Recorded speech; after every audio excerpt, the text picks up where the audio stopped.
அன்பு நேயர்களுக்கு இனிய வணக்கம். வருகின்ற 9/1/26 வெள்ளிக்கிழமை சஷ்டி விரதம். அந்த ஒரு நாளானது முருகனுக்கு மிகவும் பிடித்த பிரியமான நாளாக கருதப்படுகிறது. ஏன்னா இந்த நாள்ல சஷ்டி விரதம் வருகிறது. எனவே இந்த ஒரு நாளை நீங்க பயன்படுத்திக்கோங்க. பயன்படுத்தி கொண்டு உங்களுடைய வீட்டிலும் இந்த 4 வகையான விளக்குகளை ஏற்றுங்க. கண்டிப்பா அந்த ஒரு விளக்கை எப்படி ஏற்றணும், எந்த திரியில ஏற்றணும், எந்த ஒரு நேரத்துல ஏற்றணும், எப்படி ஏற்றணும்னா நம்முடைய வாழ்க்கையில் இருக்கக்கூடிய சகலவித பிரச்சனைகளுக்கும் தீர்வானது கிடைக்கும். அதை பத்தி தான் நம்ம இந்த ஒரு வீடியோவில் முழுமைக்கும் பார்க்க போகிறோம். மறக்காம நம்முடைய சேனலுக்கு நீங்கள் புதிய பார்வையாளராக இருப்பின் மறக்காம நம்முடைய சேனலை சப்ஸ்கிரைப் செய்து வைத்துக் கொள்ளுங்கள். முதலாவதாக முருகனுக்கு பிரியமான நாள்னா அது சஷ்டி விரத நாள் தான். அப்படிப்பட்ட இந்த ஒரு நாள்ல சஷ்டி கவசம் சொல்லுவாங்க. சஷ்டி கவசம் சொல்லும் பொழுது துன்பம் உங்களை விட்டு போகும் அப்படிங்கிறது அனைவருடைய ஒரு வாக்காத்தான் இருக்கிறது. அப்படிப்பட்ட ஒரு நாள்ல நம்ம தீபம் ஏற்றி வழிபடலாம். தீபம் ஏற்றி வழிபடும் பொழுது பெரிய அளவுல நமக்கு நன்மைகளானது நடக்கும். சஷ்டி நாட்கள்ல முருகனுக்கு ஏற்ற வேண்டிய விளக்கு வழிபாடுகள் முக்கியமா இருக்கு. அது என்னென்னு முழுமையா பார்ப்போம். முதல்ல முருகனுக்கு நம்ம விளக்கு ஏற்றுவதற்கான மகிமை. விளக்கு எப்படிங்கிறது ஞானத்தின் ஒரு அடையாளமாக கருதப்படுகிறது. இருளை அகற்றும் தெய்வ சக்தி நம்முடைய வீட்டில் ஏற்படும். நம்முடைய வீட்டில் வைத்து அந்த ஒரு விளக்கை ஏற்றணும் அப்படின்னா நம்மளுடைய வீட்டில் தெய்வ நடமாட்டம் இல்லாம தேவையில்லாத நடமாட்டங்கள் இருக்கின்றது அப்படின்னா கண்டிப்பா அந்த சஷ்டி நாட்கள்ல இந்த ஒரு விளக்கை நீங்க ஏத்துங்க. கண்டிப்பா உங்களுடைய வீட்டில் தெய்வ நடமாட்டம் அதிகரிக்கக்கூடும். பாவநாசம் செய்யும் வழிபாடு இது அனைத்தும் இந்த ஒரு நாளில் நீங்க கண்டிப்பாக தெரிந்து கொள்ள வேண்டியதாக இருக்கு. முருகன் அப்படின்னாலே ஞானக்கடவுள், வெற்றியின் வடிவமாக காட்சியளிப்பார், சக்தியின் அவதாரமாக இருப்பார். அனைவருக்குமே இது தெரிந்திருக்கும். அதனால் சஷ்டி நாட்கள்ல நீங்க முருகனுக்கு விளக்கு ஏற்றினா உங்களுடைய உள்ளீருள் அகன்று வாழ்வில் ஒரு ஒளி பிறக்குவதற்கான ஒரு நாளாக உங்களுக்கு கட்டாயமாக விளங்கும்.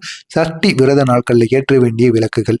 முதலாவதாக நெய் விளக்கு. இது மிகவும் ஒரு சிறந்த விளக்காக இந்த நெய் விளக்கானது கருதப்படுகிறது. இப்படிப்பட்ட நெய் விளக்கை நீங்க ஏற்றும் பொழுது பெரிய அளவுல உங்களுடைய வாழ்க்கையில நன்மைகளானது நடக்கும். இந்த நெய் விளக்கை எப்படி ஏற்றணும்னா பசு நெய்யால் அல்லது பசு நெய்யால் ஏற்றக்கூடிய ஒரு விளக்கை நீங்க வாங்கிக்கிடணும். அது கடையிலிருந்து வாங்கினாலும் சரி, இல்லைன்னா உங்களுடைய வீட்டிலே நீங்க நெய் தயாரிக்கீங்க அப்படின்னா கண்டிப்பா அந்த ஒரு பசு நெய்யை எடுத்து விளக்குல ஏற்றணும். இப்படி ஏற்றும் பொழுது முருகனுக்கு இது மிகுந்த பிரியமான ஒரு விளக்காக கருதப்படுகிறது. இதனுடைய பலன் அப்படின்னா உங்களுக்கு எப்பேற்பட்ட நோய் நொடிகள் இருந்தாலும் கண்டிப்பாக அந்த ஒரு நோய் நொடிகளுக்கு ஒரு தீர்வானது கிடைக்கும். நோய்கள் அனைத்தும் உங்களை விட்டு விலகும். அப்படிப்பட்ட ஒரு விளக்காக கண்டிப்பாக அமையும். மனக்குழப்பங்கள் தீர்வு எடுக்க முடியாத மனக்குழப்பங்களுக்கு தீர்வு எடுக்கக்கூடிய ஒரு விளக்காக இது அமையும். அதே போல உங்களுடைய குழந்தைகளுக்கு படிப்பு சரியா வரல, அறிவும் அவங்களுக்கு அந்த அளவுக்கு வளர்ச்சியா இல்லை அப்படின்னா கண்டிப்பா சஷ்டி விரத நாட்கள்ல உங்களுடைய வீட்டில் கூட நீங்க இந்த ஒரு நெய் விளக்க உங்களுடைய குழந்தைகளை ஏற்று கூறுங்க. கண்டிப்பா கல்வியாக இருக்கட்டும், அறிவு வளர்ச்சியாக இருக்கட்டும், இது அனைத்தும் கண்டிப்பாக கிடைக்கும். இந்த நெய் விளக்க ஏற்றுவதனால் முழுக்க ஞான ஒளியானது நமக்கு கண்டிப்பாக கிடைக்கும். இரண்டாவதாக முருகனுக்கு நல்லெண்ணெய் விளக்கு. இந்த நல்லெண்ணெய் விளக்கை ஏற்றுவதனால் பெரிதளவுக்கு நம்முடைய வீட்டில் மாற்றங்களானது ஏற்படும். முருகனின் மனதும் இதனால் குளிருமாங்க. வீட்டில் எளிதாக ஏற்றக்கூடியது இந்த நல்லெண்ணெய் விளக்கு. சக்தி வழிபாட்டிற்கு இது உகந்ததாக கருதப்படுகிறது. இதனுடைய பலன்கள் அப்படின்னா குடும்ப பிரச்சனைகளை கண்டிப்பாக குறைத்துவிடும். தீராமல் இருக்கின்ற குடும்ப பிரச்சனைகள் எதுவாக இருக்கட்டும் அதுக்கு கண்டிப்பாக ஒரு தீர்வானது கிடைக்கும். அதே போல கருத்து வேறுபாடுகள், கணவன் மனைவிக்குள் இருந்த கருத்து வேறுபாடுகளுக்கும் ஒரு தீர்வானது கிடைக்கும். கடன் சுமை எதுவாக இருந்தாலும் அது கண்டிப்பாக குறைந்துவிடும். மன தைரியம் இந்த ஒரு நேரத்தில் அதிகரிக்கக்கூடும். மன தைரியங்கள் அனைத்தும் அதிகரித்து பெரிய அளவில் உங்களுடைய வாழ்க்கையில மாற்றங்களானது ஏற்படும். எண்ணெய் விளக்கு. இந்த எண்ணெய் விளக்கை ஏற்றுவதனால் உங்களுடைய வாழ்க்கையில பெரிய அளவுல மாற்றங்களானது இருக்கும். பாவ நிவாரணம் அனைத்திற்கும், பாவம் செய்ததாக இருக்கட்டும், நீங்க தெரிந்தும் தெரியாமல் செய்த பாவங்கள் அனைத்திற்கும் ஒரு தீர்வு கேட்கணும்னா அதுக்கு இந்த எள்ளெண்ணெய் விளக்கை நீங்க ஏற்றணும். அப்படி எள்ளெண்ணெய் விளக்கை நீங்க எப்படி ஏற்றணும்னா சஷ்டி நாட்கள்ல எள்ளெண்ணெய் விளக்கை நீங்க கண்டிப்பா ஏற்றலாம். இது மிகுந்த புண்ணியம் வாய்ந்த ஒரு விளக்காக கருதப்படுகிறது. இதனுடைய பலன்கள் எப்படின்னா பூர்வ ஜென்ம பாவங்கள் அனைத்தும் குறையும், தடைகள் உங்களை விட்டு விலகும், துன்பங்களும் உங்களை விட்டு நீங்கிவிடும். இது அனைத்தும் இந்த எள்ளெண்ணெய் விளக்கு மூலம் நடக்கும். நான்காவதாக நீங்க தேங்காய் எண்ணெய் விளக்கையும் ஏற்றலாம். தேங்காய் எண்ணெயை வைத்து நீங்க விளக்கு ஏற்றும் பொழுது நீங்க நினைத்த காரியங்கள் எதுவாக இருந்தாலும் கண்டிப்பாக அந்த காரியங்களானது நடக்கும். இதையும் நீங்க உங்களுடைய வீட்டு பூஜையில ஏற்றுங்க. கண்டிப்பா அது பெரிய அளவில் மாற்றங்களை ஏற்படுத்தி கொடுக்கும்.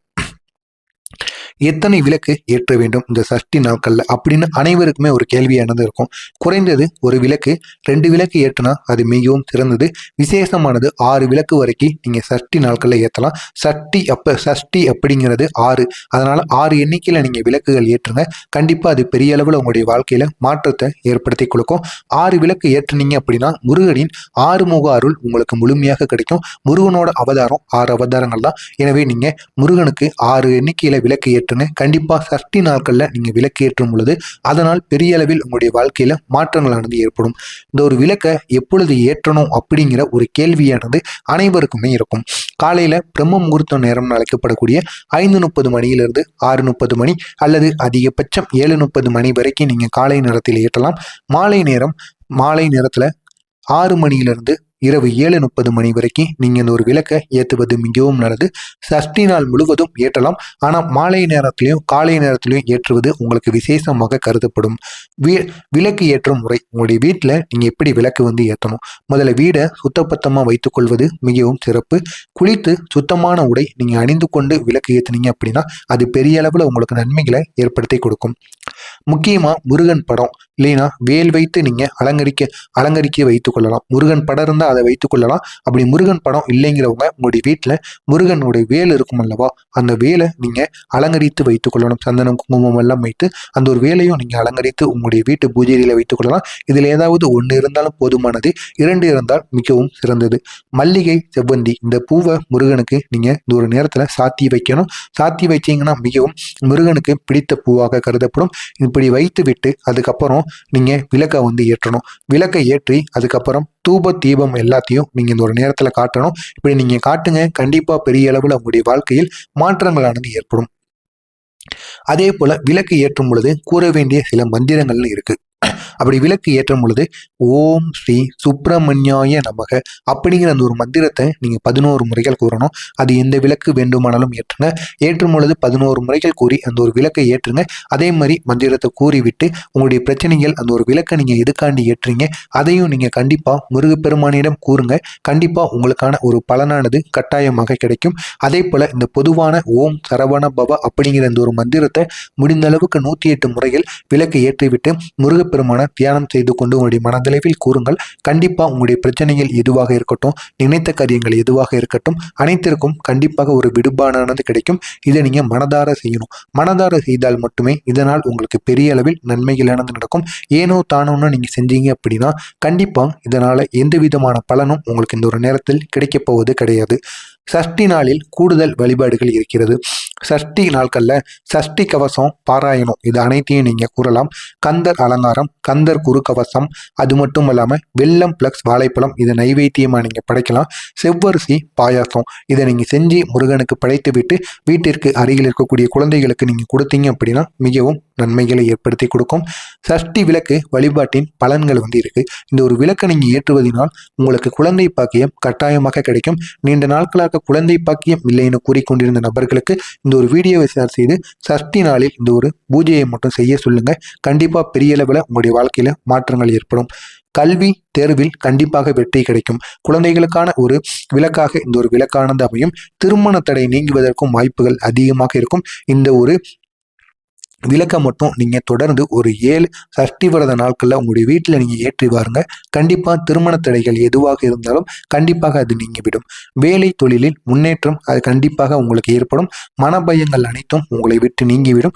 எதிரி தொல்லைகள் உங்களுடைய வாழ்க்கையில் குறையவே மடுக்கி தொடர்ந்து உங்களுடைய வாழ்க்கையில எதிரி தொல்லைகள் ஏற்பட்டு கொண்டே இருக்கிறது என்றால் கண்டிப்பாக நீங்க இந்த விளக்கை உங்களுடைய வாழ்க்கையில ஏற்றுங்க. கண்டிப்பா உங்களுக்கு பெரிய அளவில் உங்களுடைய வாழ்க்கையில் மாற்றங்களானது ஏற்படும். நீங்க கோவிலில் செய்ய வேண்டிய வழிபாடுன்னு சின்ன விஷயங்கள் இருக்கு.